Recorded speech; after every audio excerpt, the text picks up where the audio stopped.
जरा सोचिए, अगर आपने क्लिक किया I am not a robot और आपके मोबाइल में एक ऐसा वायरस घुस गया जिसने आपके पूरे बैंक अकाउंट को खाली कर दिया। डर गए? क्या आपको याद आया कि आपने कब क्लिक किया था I am not a robot अपने मोबाइल पे?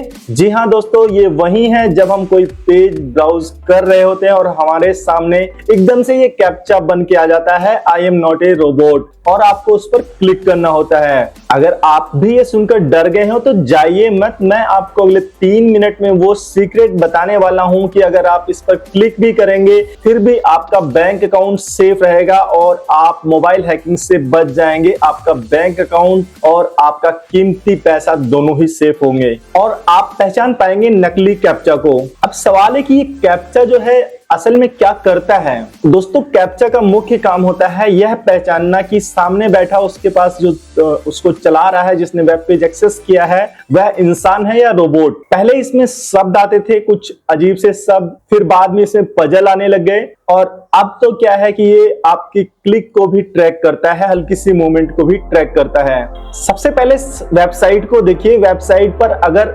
HTTPS नहीं है तो समझ जाइए कि जो वेब पेज है वो एक जाल है। अगर वो आपको कोई बार बार फाइल डाउनलोड करने के लिए कह रहा है या आपसे कोई एक्सटेंशन इंस्टॉल करने के लिए कह रहा है तो आप ऐसा कुछ मत कीजिए। वेब पेज को तुरंत बंद कर दीजिए जिससे कि आपका जो मोबाइल है वह वायरस से सुरक्षित रहे। सोचिए, आपने एक छोटा सा क्लिक किया और क्लिक करते ही आपके फोन में वायरस आ गया, तो अगली बार आप इससे बचकर रहेंगे।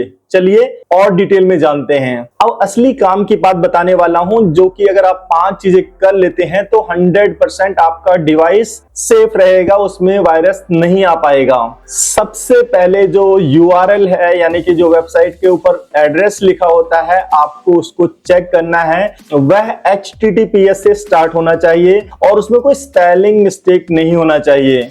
अगर कोई कैप्चा ऐसा है जैसे ही आपने क्लिक किया उसने नया पॉपअप ओपन कर दिया तो उसको तुरंत बंद कर दीजिए। कोई भी कमांड या फाइल इंस्टॉल करने के लिए बोल रहा है तो उसको फॉलो मत कीजिए, वह एक जाल है। आपका एंटीवायरस अपडेट होना चाहिए और सबसे जरूरी, जैसे ही कुछ शक हो सबसे पहले भाई इंटरनेट बंद करना है। बंद करने के बाद आपको यह देखना है कि आप कर क्या रहे थे, क्या डाउनलोड हुआ था, आपको उसको हटाना है। लेकिन इंसान हूं, गलती हो जाती है भाई, मैं क्या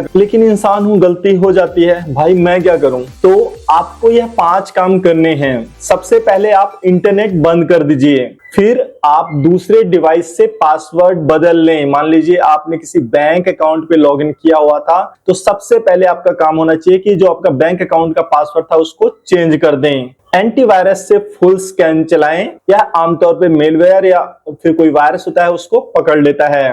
बैंक और साइबर सेल को क्लिक करें कि आप क्या कर रहे थे, अगर आप कोई बैंकिंग संबंधित वेबसाइट एक्सेस कर रहे थे तब, क्योंकि भाई देर की तो अकाउंट क्लियर खाली। और भाई एक सबसे जरूरी बात, अगर व्हाट्सएप पर कोई लिंक आया कि भाई क्लिक करके सत्यापित करें या फिर आपके पास कोई मैसेज आया है कि भाई इस पर क्लिक करके अपना अकाउंट वेरिफिकेशन करें, तो भाई 100% सेफ हो जाइए और उस लिंक पर कभी क्लिक मत कीजिए, उसको देखते ही डिलीट कर दीजिए। और भाई अगर क्लिक करते हो तो या तो आपका अकाउंट बचेगा या फिर नहीं, दोनों में से एक ही बात होगी। अब सबसे जरूरी बात भाई, अगर वीडियो आपको काम का लगा हो तो इसको अपने दोस्तों के साथ शेयर कीजिए ताकि उनको भी इसके बारे में पता चल सके। कमेंट में लिखिए क्या कभी आपने ऐसा कैप्चा देखा है, अगर देखा है तो कमेंट करें। और भाई सबसे जरूरी बात, अहम बात, कि भाई सावधानी ही सबसे बड़ा एंटीवायरस है। कितना भी बड़ा एंटीवायरस हो उसमें चूक हो सकती है, लेकिन अगर हम सावधान रहेंगे, सजग रहें तो हैक होने का तो सवाल ही नहीं है। फिर मिलेंगे दोस्तों अगले वीडियो में। नमस्कार।